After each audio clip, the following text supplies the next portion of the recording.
How did, when Rasulullah sallallahu alayhi wasallam was fighting non-Muslims and said to Sahaba, stay, remain in your position, don't move. And the non-Muslims were running away, and Rasulullah sallallahu alayhi wasallam said that don't move from your position, stay, remain where you are. Even though, the non-Muslims, Muslims defeated the non-Muslims and the non-Muslims were running away. But Rasulullah sallallahu alaihi wasallam said to them, the defeat was sounding like very convincing. It seemed to Muslims that they won the war. And the Muslims are now, non-Muslims are running away.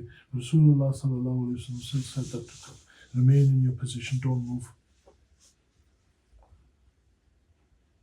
Even though it was very, very convincing that those non-Muslims are not going to come back to attack again.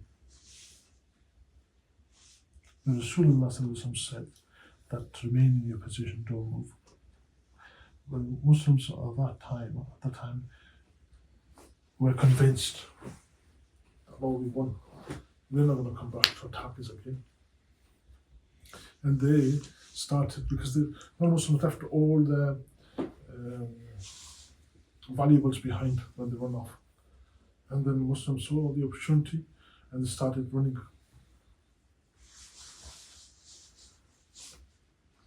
It's why Rasulullah saying not to move from your position.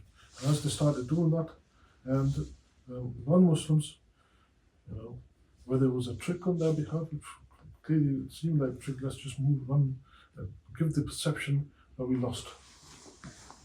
And then as we give them the perception that we lost, they'll move away from their position, start running for our possessions that we're going to leave behind. And as soon as they do that, we're going to come back and attack them from behind, which is what they did.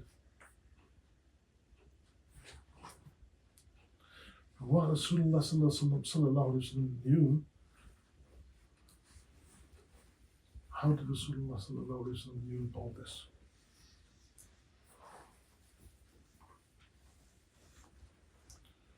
And all the, as Umar Farooq, as Abu Bakr Siddiq, as Usman Ghani, as all these things as well. Because the leader has to have that knowledge. A Muslim leader has to have that knowledge. It's very important for that leader to have that knowledge. Because it's not really it's important, it's desirable, but it's not as important for people following him to have that knowledge. Because the leader, or close to the leader, is very important to him, deputies and these type of people, it's very important for them. A circle of 10, 20 people around the leader has to have that knowledge where they have the ability to determine the thinking of the enemy. Then the non-Muslims won't have that ability. They will have the intellectual ability where they could just think this is what's going to happen. But they won't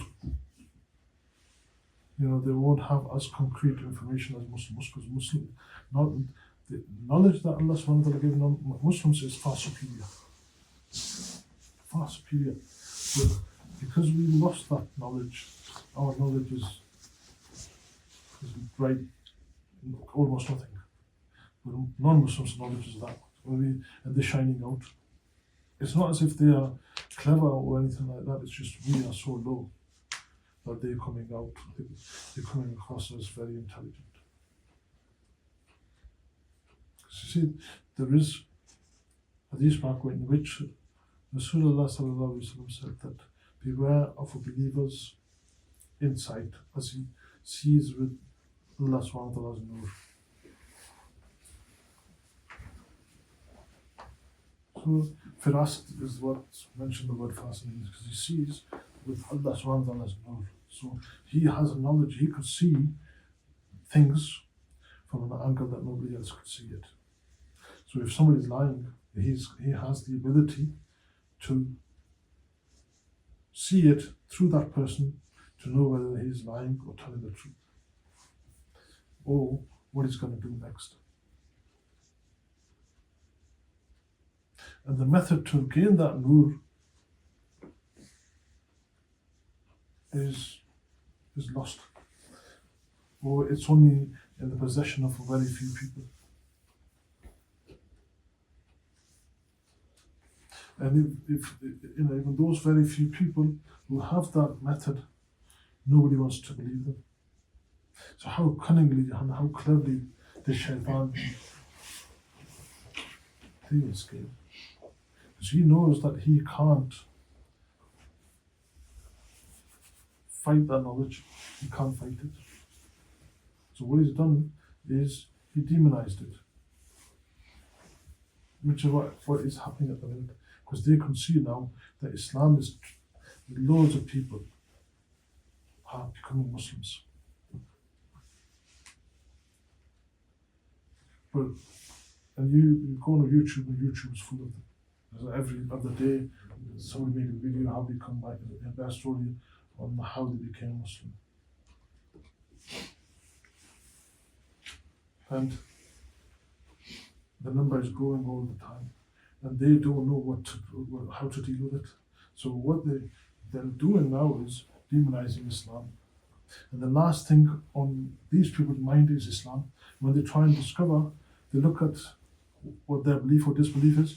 They try looking for, they go out and search for a belief, a true belief. And a lot of them try all the religions, all different beliefs. And Islam is the last one on their mind. Because this is how it's been demonized. And when they look at Islam as the last one, and they realize that this was what they were looking for.